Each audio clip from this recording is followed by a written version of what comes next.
Well, guys, they finally did it. They have finally adapted one of the best Family Guy jokes into a live action film. Hey, baby, do those legs go all the way up? Why, yes, they do. Ah! Oh my god, you're a monster! Come back! My legs are shaved like a little girl!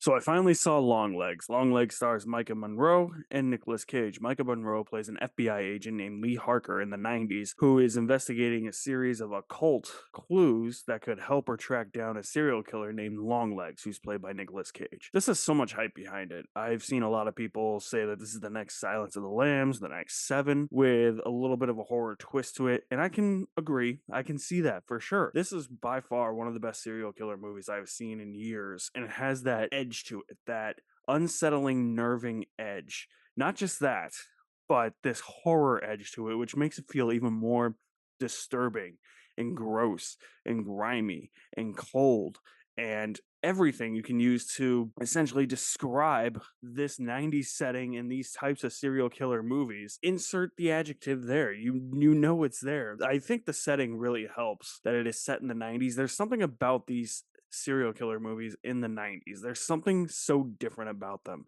It feels old fashioned in that way. Like it feels like a David Fincher movie that came out in the 90s.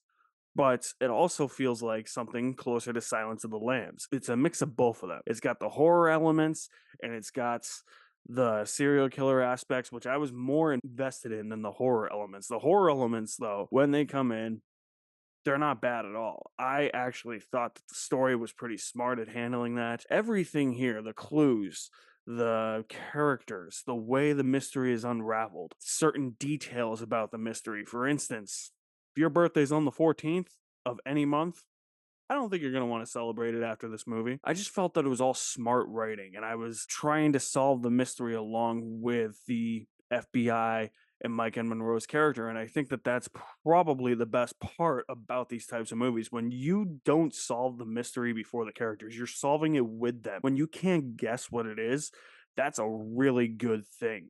And Micah Monroe is electric in this movie. She has this kind of oddity to her in this movie. She doesn't really look at people when she talks to them. She kind of always has this cold demeanor to her, but you know she's haunted by something from her past, and you're not 100% sure what it is. And that's what made her as a character really compelling, and it made even the slower scenes feel like they were worth investing in. It's a very slow-paced movie, like those serial killer movies from the 90s. And her character was worth investing in those slow scenes because I thought that her character was actually really, really fleshed out. It was a different type of character I've seen from a serial killer movie. Let's talk Nicolas Cage, because Nicolas Cage is on like a career renaissance all of a sudden, and this could have been a massive, massive miss for me with Nicolas Cage, and that was my one worry going in. Everybody was praising him, but I was like, if he's doing the Cageisms, it's not gonna work for me. And he was doing the Cageisms, but it works. He captures some like creepy side of him that I feel like if you had casted somebody else in this role, there's no way it would have been as creepy or demented as the way Nicolas Cage portrays the serial killer Longlegs in this movie. He is that good in this movie. His voice is just perfect for a serial killer, and he warbles it a little bit, and it makes it even that much more creepier. Just his little mannerisms, the way he acts, the way his face looks.